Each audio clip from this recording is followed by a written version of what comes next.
Wassalam alaikum. I come in peace. First, I want to thank everyone for following the movement on my platform. I don't take any of your time for granted, and I really valued every effort and every support I've got.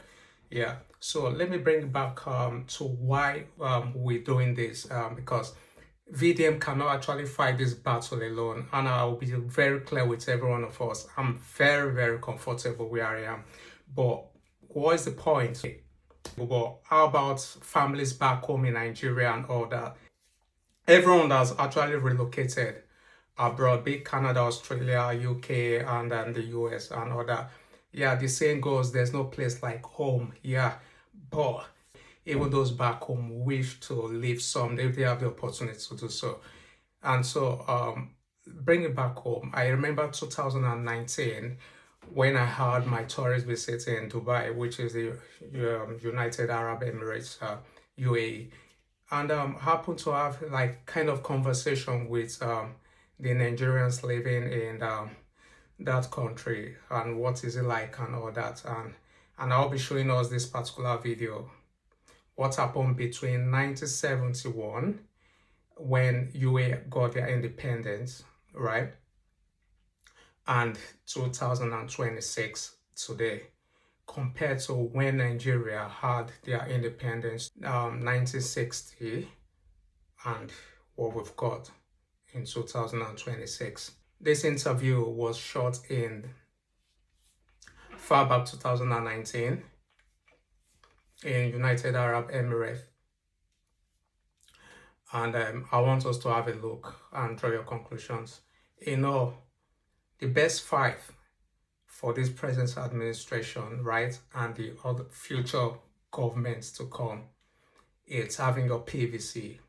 It is priceless. It is priceless. More than the 5K and more than whatever bag of rice you think you want to have for that moment for survival. And we must push this narrative to everyone, including our grandmom, our mothers, and those that are off social media. Yeah, it's our responsibility, our collective responsibility to make this happen. Have a look. There's something I heard, which I also believe in fact, Yeah. that there was once a time that the UAE government came to Nigeria Exactly. for loan to develop their country. Exactly. And their request was turned down. Yes. How true is that? Yes,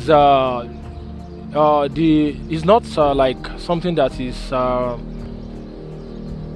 like it's unreal. This is a true story, During the President Olusegun Obasanjo regime, so UAE came to Nigeria just to lend them some loan for them to be able to establish themselves. Assuming now that President Olusegun Obasanjo then gave them the loan, maybe by now in this country, same like Indian. So because India gave them, they gave Indian the opportunity, and India lent them the loan. Now, when we compare India and UAE, it's not as if India is doing better than UAE. But let's say they give them the loan, but they are not doing better based on the fact that India population is more than UAE. But yeah, and also our population is like 200 million now. It's more than UAE. So when you can afford something, don't say that desert. That is what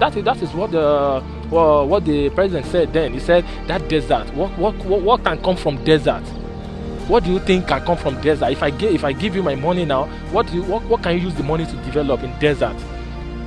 Just look at the interval space now. Just within 1971, where the UAE get their independence, compared to what's it called, 1960. Yeah. Look at the difference. There's something on the screen. So just look at it. So as you can see, you mean within that period? Yeah. Look at how developed UAE is. I will tell you something. Do you know that during that time when they came to Nigeria to borrow money, do you know even UAE national, they don't know that they have oil in this country? Nobody knows. It's when they received the loan, they now brought in some expatriates from US, from Australia, from Canada. Those are the people that make the research, that make it known to everyone that there is petrol in this country. Now see, UAE is now competing with Qatar. UAE is now competing with the rest of Saudi Arabia, KSA. So that's for you to know that don't degrade anybody, don't underrate anybody. Anybody can come up from anywhere. My advice to Nigerian government is just that they should utilize. I know that we don't need to search anything too much. Just of recent in Castina, I saw it online. They discovered diamond again in Castina.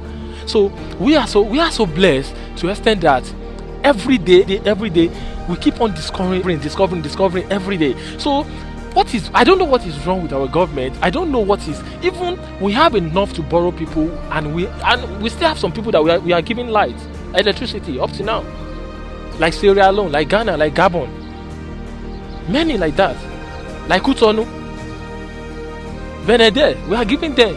Yes. So I don't know, and my people, they are still suffering from the electricity, you know. So that is for you to know that we don't have leaders. We don't have the people that can reason with the present circumstance. You know, what we need is that well, you know, we don't need to deviate from the truth. You know, and let's just be candid. Let's be realistic. This is something that is very, very obvious now with what is going on now in the world, that our leader, they don't care about us. You know, our leader, only what they care for is their self and their family. You know, when we talk about 1971 and 1960, I don't think there is too much gap in between the years. But when we now talk about when the country starts to develop, we know that there is a little bit different in it. I can now feel the difference between the good life, you know, the old good life, when Nigeria was very, very good. Then I don't know what is happening. This is not. I think many people call about God to intervene. I think this is the right time for we youth to call ourselves, to build ourselves up, to step up the game for Nigerian leaders, because I believe they are not ready to change anything. Like Amoyele Shoyora used to say, AAC, he said, a revolution is the solution for Nigerian problem. All right, so you've actually spoken a lot. Thank you for your time. Assalamu alaikum. I come in peace.